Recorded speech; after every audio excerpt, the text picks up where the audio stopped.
Hello, Karl. Hello, Simon. Nice to meet you. Nice to meet you too. Thank you for welcoming me. Most welcome. Could you tell me a little bit more about yourself and your job?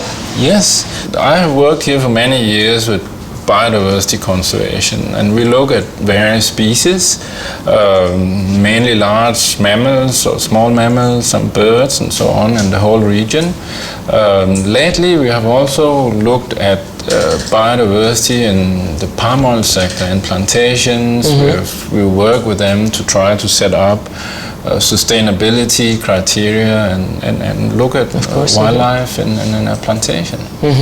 What do you concretely do to improve the biodiversity in the plantations? Well, you're actually not increasing the biodiversity. You go in before you lose it, and in the plan then you actually you account for the different biodiversity rich areas, and then you don't develop them. There are some species which can live only in the primary forests. Yes. And are there also some species which can live in the plantations? Yes, there are always some type of species that are able to adapt to new or different circumstances. They are generalists, and we find a couple of those species in the plantations, and they can be quite useful actually.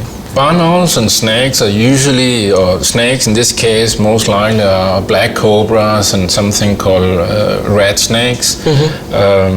They feed extensively on rats, and because they do that, then they do a very good service for ecological service for the plantations, because rats are really pests. If there's too many rats, they eat the seeds, they eat the fruits, and there's a huge loss to the plantation.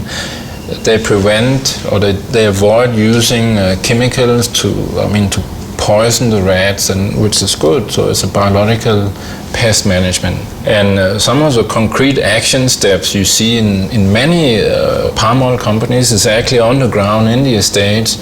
When they develop new plantations, they do a proper land use plan before they start clearing it. And once they have set it all up with small conservation areas, with river riparian zones, and so that there's animals from the forest can colonize the plantation and vice versa. So you see quite a nice biodiversity level in a lot of those new establishments.